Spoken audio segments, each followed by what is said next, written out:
जय भवानी राजुरी येथील सोसायटीचे माजी चेअरमन सामाजिक कार्यकर्ते अशोक शाहराम गोरे पाटील यांनी दोराळे येथील नवनाथ मंदिरातील गायींना मकाचा चारा दिला आहे। यावेळी किरण गव्हाणे, अशोकराव डांगे, सुभाषराव उपाध्याय उपस्थित होते। जय भवानी जय शिवाजी। मी अशोक शाहराम गोरे, मुक्काम पोस्ट जिल्हा ऐलन, मुक्काम पोस्ट राजू तशी माझे डांग्यांना मला भाऊजाई अशोक डांग्याची मला भाऊजाई तिचं नाव समीर आहे ना। ही माझी ज्या गाय या गायांसाठी आपण काहीतरी पैसे स्वरूपात म्हणा किंवा चारा स्वरूपात त्यांना काहीतरी दिलं पाहिजे।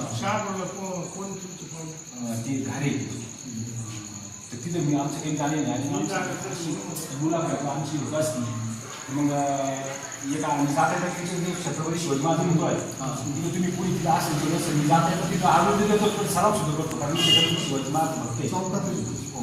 आणि माझी जी अशी एक संकल्पना होती की ह्या गायांना आपण काहीतरी दिलं पाहिजे। मी जवळजवळ दिवाळीच्या आधी किरण फोन केला, किरण फोन मला सांगितलं आता सध्या अशी सध्या चाराची प्रॉब्लेम गायांना बाहेर आहे, तुम्ही आता नाही येता थोडंसं फेब्रुवारीच्या पुढे झाले झाले बरोबर मग आमचा काल कटिंग झाला आणि सकाळी मला सगळेच यायचं तुम्हाला सकाळी 8-9 वाजता झालो असतो तर ती वेळी गाय काही त्या टायमाला राहणार तुम्ही संध्याकाळी तर बरोबर मी काय 6 वाजता स्वतः माझ्या मका टोळी कुठी काढायची मका टोळीची गाडी पडली आणि स्वतः मी पत्र पैसे घेतली गाय होते चारा कारण मित्रांनो मला सांगायचं काय माहिती हिची दान देगा जेव्हा तुझ्या विसरण नव्हता सरकारने आपल्याला भगवंतानी खूप लिहून ठेवले तर त्याचा आपण थोडासा बदल करू।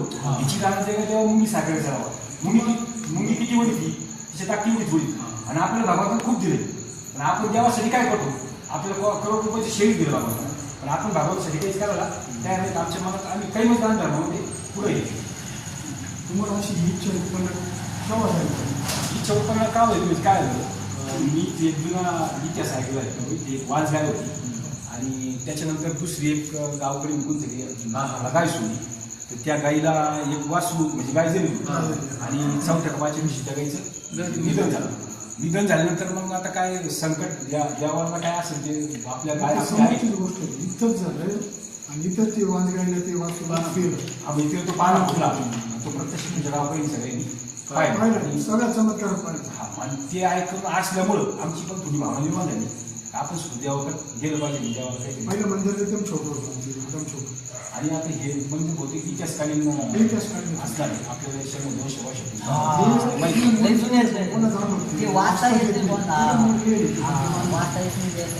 आजूबाजूच्या शेतकऱ्यांनी पण असं गायला काही चारा उपलब्ध करून द्या त्यांच्या आयपतीप्रमाणे आणि नाथ घेत जावं अशी माझी इच्छा आहे। जय भवानी जय शिवाजी। जय शिवाजी। मी अशोक शाहराम गोरे, मुक्काम पोस्ट राजुरी तालुका राहता जिल्हा ऐलन।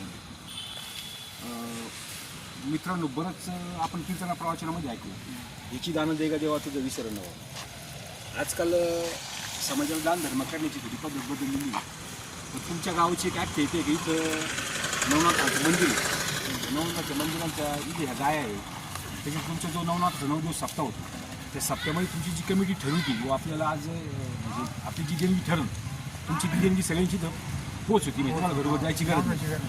आणि माझं इथून काही मी वर्षानुसार 2दा किंवा 3दा यात जातो असतो पोळेगाव कुंभरी धारणगाव जातात आम्ही दर्शन घेतो छत्रपतीला पण मी सलाम करतो आणि माझ्या पत्नीचा माझा असा विषय झाला की ह्या गावामध्ये गाय आहे मग या गाया काय खात असतील तर मग मी आता आपले किरण भाऊ आमचे पाहुणे त्यांना मी कॉन्टॅक्ट केला का किरण मला गायांना आमची इच्छा आहे बाबा काहीतरी थोडं चारा आणून टाकायची मग आपली माझी मंडळी सांगितलं का आपल्याकडे जे आता मका चालू होईल त्या मकाच्या टायमाला आपण एक गाडी भरून एक मका नवनाथाच्या गायाला आपण पोच करू तर मी काल किरण भाऊला फोन केला आणि किरण भाऊ विचारलं बाबा मला गायला मका आणायची मग किती वाजता आणू तर ते म्हणजे अशोक भाऊ असं करा संध्याकाळी तुम्ही 6च्या पुढून या संध्याकाळी 6-7 वाजता गाय येतात आणि मग त्या गायांचा ते मका आता मी 6 वाजता आलो आहे आणि त्या गायला आता मका वगैरे त्या खात्यात आता आंध्रच्या आपली थोडी दिसणार नाही थोडीशी गायांकडे ठरवतो गाय आता काय एवढं खाली दिसणार नाही त्या आता बरं 40-50 गाय हळूहळू 40-50 गाय आहे आणि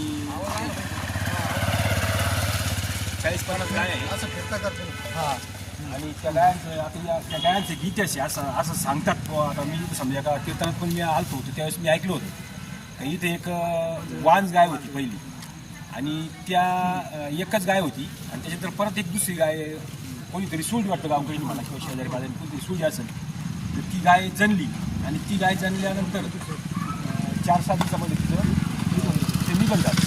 मग आता काय भगवंताची लीला, तर त्या गाईला वांजायला ऑटोमॅटिक पाना फुटला म्हणतात असं मी ऐकलं. अच्छा, तुम्ही स्वतः तुम्ही पाहिलं हां, आणि तुम्ही स्वतः ते अनुभवलेलं आहे. आणि साधारण त्याला मग 30 वर्ष झाले. 30-35 वर्ष झाली. 30-35 वर्ष झाली. मग त्या 30-35 वर्षापूर्वी 2 ते 3 गाया होत्या. 2-3 गाय. आज त्या गायांची संख्या जवळ 30-40 झाली. खंडे जवळ 2-3 खंड आहे. 60-70 गाया झालेल्या आहेत. तर त्या गायांना कुणी असं पण मी बऱ्याच लोकांची मुलाखती घातल्या का बाबा त्या गायांना कुणी वावरत जर गेलं तर फक्त हाणून देतात. बाहेर काढून जातात. पण दुसऱ्याने जर शेजारी पाहतो, शेजारी त्याला फोन करून केली हां तो काय घालायचं तो घडतो. असं ह्या नवनाथाच्या मंदिराची आख्यात आहे. आणि नवनाथाची चांगल्यापैकी मंदिर आहे. इतिहासकालीन इथं त्याची घडवणूक वगैरे त्या काळात झाली असेल. तर छोटं मंदिर होतं पूर्वी. आता आपण थोडंसं मंदिराकडे जाऊ. आणि आता ह्या गायाला असं भरपूर समोर आमच्या समोर. आणि इथं 9 दिवस तुमचं समजा सप्ताह होतं का 9 दिवसामध्ये इथं पारायण होतं असं दररोज संध्याकाळी कीर्तन दिवसभर. साधारणतः माझी मग 5 ते 6 हजार लोकांची दररोज संध्याकाळी पंगत असते. बरोबर. आता ह्या इकडे काही 20-25 गाय आहे आणि तिकडे 20-25 गाय आहे. काही बाहेर गेले. हां, आता काही गाय बाहेर असते. तर आता आपण आता गायांची मुलं या 5 मंदिरात जाऊन दर्शन घेऊ. आणि आमची बऱ्याच दिवशी आमची संकल्पना होती. इच्छा होती जेव्हा गायांना आपण काहीतरी दिलं पाहिजे. आणि असं प्रत्येकाला माझी अशी एक सूचना आहे. आज म्हणजे 30 दिवस उठून वाढत चालतात. गायांना काही मिळेल नाही मिळेल भगवंत त्यांचं पोट भरायचे इथे त्यांच्याकडे बरोबर आहे. पण आजूबाजूचे जे लोक असतील त्यांना सूचना मी करतो की तुम्ही सुद्धा काहीतरी मुसा असेल, मका असेल, गिन्नी असेल, ज्याच्या त्याच्या ऐपतीप्रमाणे सकाळ संध्याकाळी सकाळ संध्याकाळी काय असेल ते टाकीत जा. कारण 2016-17 दुष्काळ पडला. त्यासाठी मी त्याला पूर्ण ऊस स्वतः ऊस घेतला आणि त्या गायांना तिथं स्वतः तो घेऊन टाकावं. तशी माझी इथं पण इच्छा होती की आपल्या ह्या मंदिरात त्या गायांना काहीतरी घेऊन टाकावं असं. जय भगवान.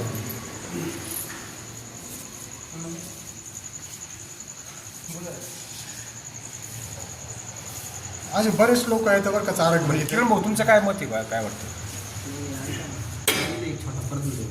काय मत आहे मला माहिती. शिर्डी तसेच राहता परिसरातील अशा नवनवीन घडामोडी जाणून घेण्यासाठी प्रवरा न्यूज चॅनलला सबस्क्राईब करा. प्रवरा न्यूजसाठी पत्रकार विजय बोडखे, प्रवरा परिसर.